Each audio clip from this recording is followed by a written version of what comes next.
Hello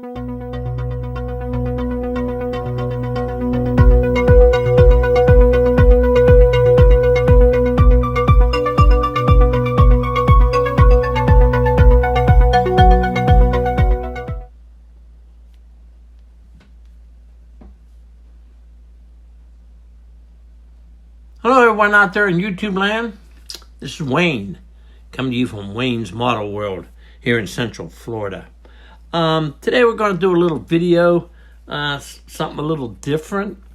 I don't have nothing to show you. Update on the 55. It's been painted, and it's drying.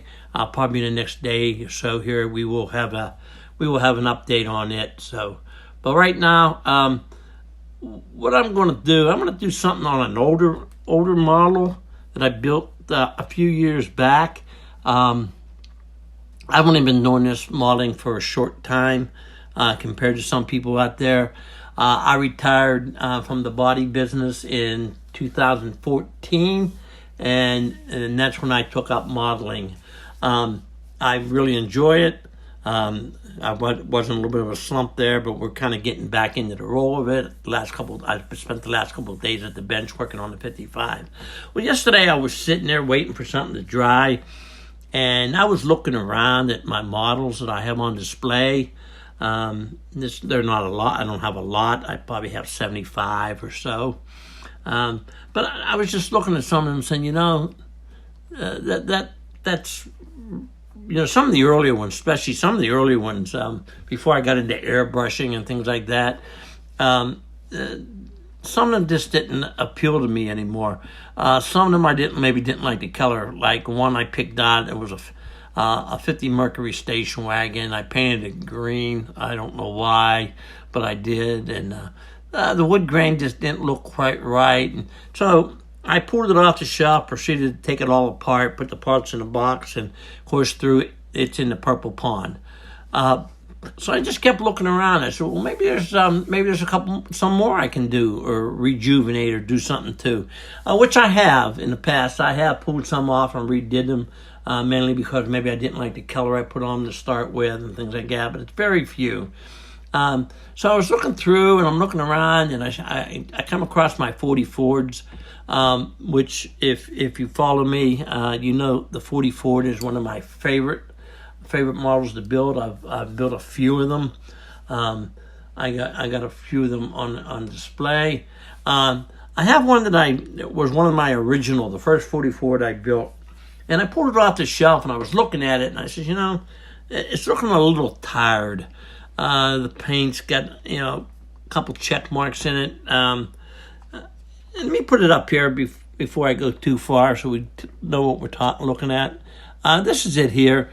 It's got some paint checking around the windshield and on the deck lid.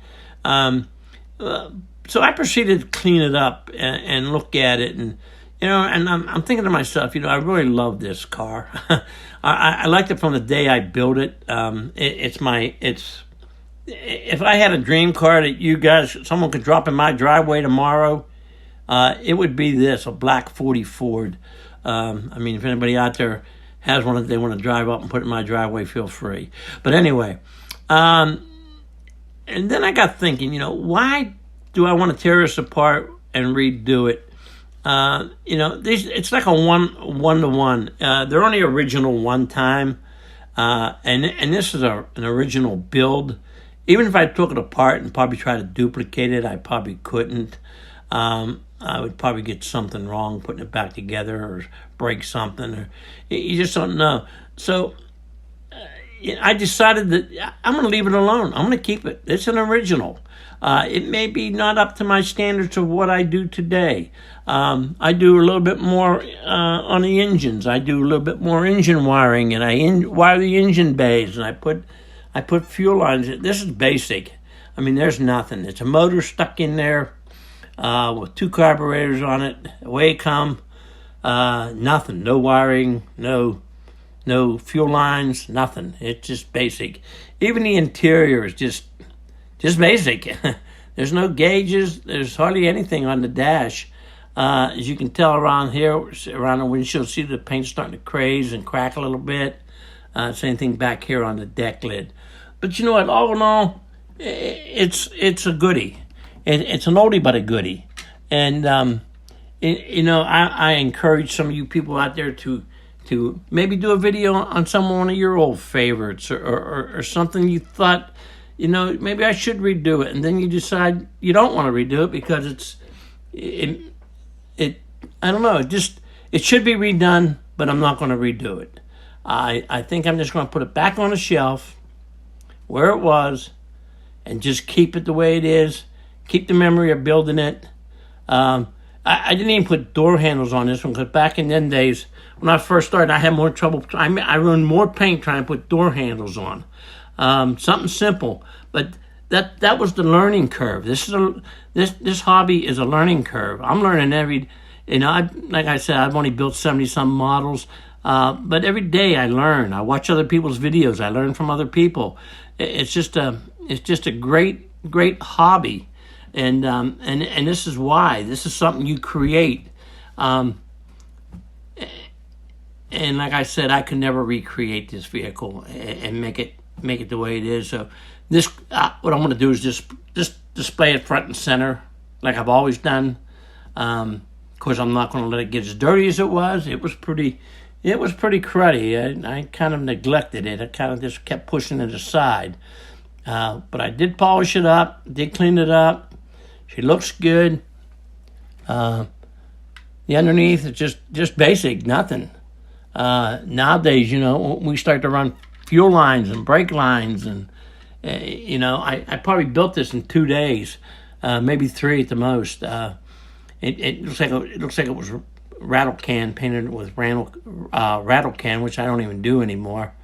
I do the only thing I use rattle can is on my clear. Everything else is airbrushed. I don't know. Let me know what you think. Maybe some of you other guys can post something. Put something up there of your favorite, one of your favorite vehicles, one of your favorite builds. That's maybe a little different than what you do today. Maybe it's not the same thing you do today. So, with that, this is Wayne. Have a good one. Stay safe, everyone. Goodbye.